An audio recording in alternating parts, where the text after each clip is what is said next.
Okay, I'm at one of the Pine Mountain trailheads and I'm heading in for overnighter, and I'm taking the shortcut into the campsite. Andy from Metro on the Move, he decided it wasn't long enough, so he's going to hike in from a different trailhead.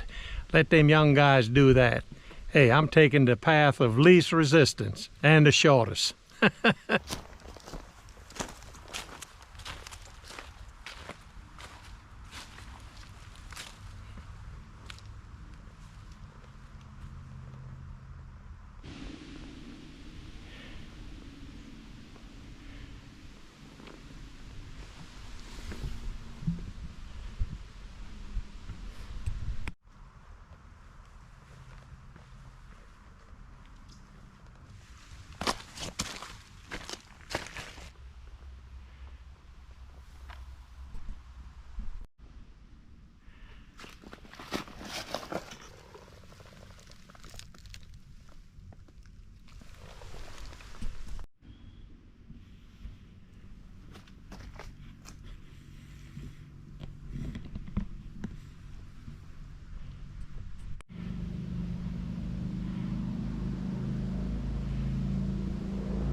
Okay, made it to Big Oak Springs.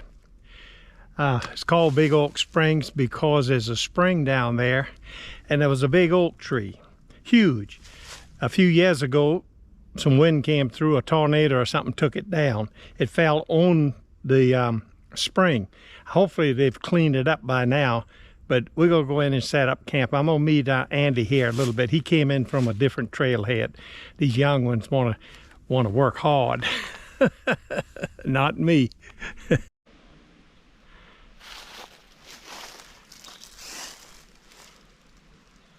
Man, see, yeah, Andy's got a one-up me. Now I filmed it, but he got up on the tree. It's a massive tree. There's no doubt about it. Yeah, it is, man. All that weight, oak, you know, oak is heavy. It didn't take much on the crest of that hill for it just to topple it over. And we are back here. This is back in the note.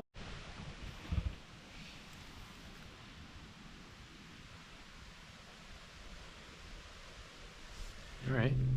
Baco. Had it for maybe 7 years. Silky. Saw 170. Just got it. $29. $44. We're gonna whack off a saw. I ain't whacking off nothing. We're gonna saw off a little piece of oak here and see the performance of these two videos. All right, so we have two saws. One is the Silky Pocket Boy 170, and we have the Baco. Baco. B-A-H-C-O. I think it's something like that. Baco. Baco, yeah. And then what number is it? It ain't a number. I don't know. Baco. All right. So let's try it out, see which one's better. Ready?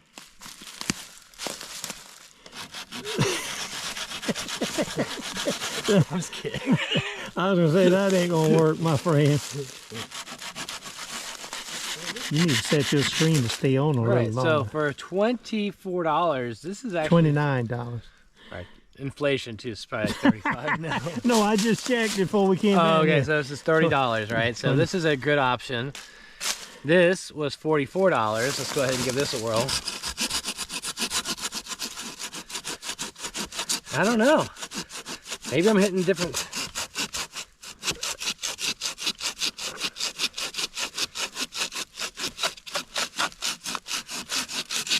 Here's the cut. Mm-hmm. Here's the other cut. Mm-hmm. So you kind of see the difference between the two.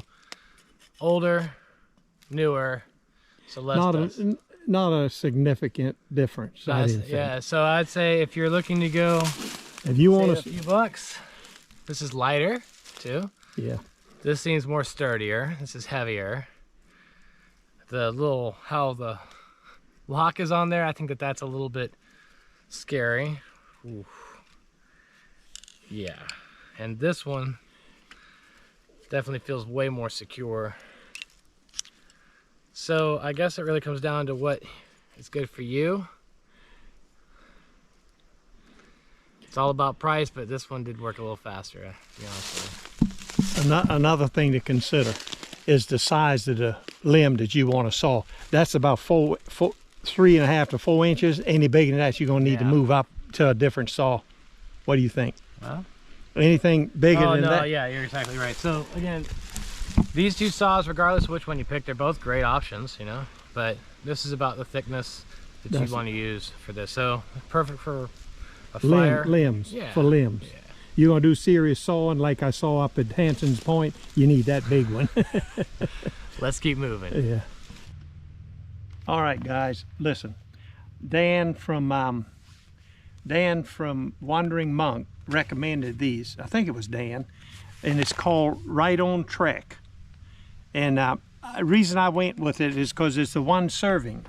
2 servings is usually too much for me, so I went with 1 serving and ordered a few of these dehydrated meals. Now, I was just reading on the pack, and some of it didn't make sense to me until now. Up here it says ditch freeze-dried food bags. That was kind of strange, but I like chicken Alfredo pasta. So I'm getting ready and I'm reading the instructions. Now, I came out here with Andy today, and I didn't want to bring my pot. I wasn't going to do any cooking. I was doing freeze-dried stuff, and in the morning I was just doing a Cliff Bar because we might go eat barbecue earlier. But anyway, so I finally get here, come to find out this has to be poured in a pot. I brought a 750 titanium pot, thinking I was just going to boil water and pour it in here. Now this has to be cooked. It says 6 ounces of water, add the ingredients, cook for 3 to 4 minutes, and turn the heat off, cover for 3 minutes. Fortunately for me, Andy, so this was a bust. I can't eat it. If I was by myself, I guess I could make do. I'd have to eat it out the bag. But now I'm scared that the bag, I can't cook with it, and it may not rehydrate correctly with just boiling water without cooking it. So I'm putting this aside. And I was going to go with a Cliff Bar until Andy mentioned, fortunately he brought this little Hyperlight Mountain Gear Cozy, and he has a meal in here for me, a freeze-dried meal. It was a 2 serving, right, Andy? Yeah, cut it in. And he cut it in half, so fortunately it was an extra, so I won't go hungry. I'm not going to go hungry tonight. And all I have to do is heat 2/3 cup of water, mix it in, put it in here for how many minutes? And 5 minutes. 5 minutes, and stir, and then wait 5 more minutes or 4 more minutes. So anyway, thank you, Mr. Andy, for that. Metro on the Move. Oh, what a wonderful guy. Thank you so much, Andy. Okay, this is a dog bone sold by Hilltop Packs. This is the small one. They sell a bigger one. Now, my recommendation is for you to buy the bigger one, because I've had previous experience with this PCT hang, and I had bought something from Garage Grown Gear, and I like this better because it has a hole and it's easy to loop it around. But I had experience because it was about this size, and I'm going to show you what can happen and why I'm recommending you get the big dog bone. Okay. Now, this, I'm just using this for demo purposes, but of course you take all your smelly stuff and you're going to hang it. You have to put it on the carabiner.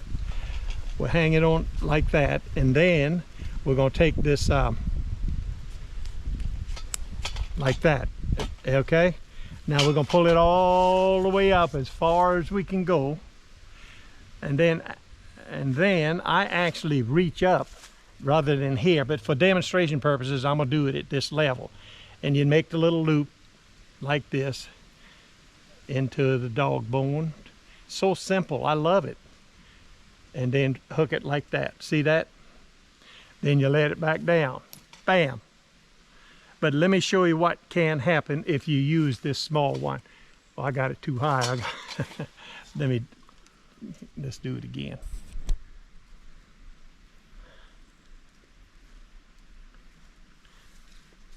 All right, down here. All right, we're gonna put it through the loop like this. Real easy, simple Simon. Look at that. No problem. But here is what can happen to you. You see, if the dog bone is too little, it can do that, see, and it will not work. Or worse yet, worse yet, it could get caught with just one of them, like this, and you can't get your food bag down. See? So that's why you need the big dog bone, not the little one. Of course, here we're just doing demonstration purposes, okay?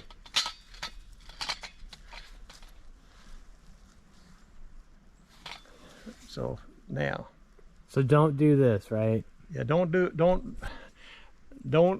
that and get caught up with the. I recommend. I love this, but just get the big one. That's my opinion. Pro tip. Pro tip number 1 from Senior Hiker 77: get the big dog bone. Jesus, look like Einstein here suddenly. But oh, we had a good night. And had a little bit of rain a few minutes ago. We wait for it to pass, and now we packed up. And Andy's over there finishing up his tent. And we'll be hiking out of here, going to the old country store for some breakfast. We decided just to hike out and get a real breakfast. All right, we had staged Andy's car up here at Darnell's Knob, and just took him back to it. We're getting ready to go to the country store to get some breakfast. But it was I had a wonderful time. Wonderful overnighter. I love an overnighter. Lots of fun. And we even did a live yesterday.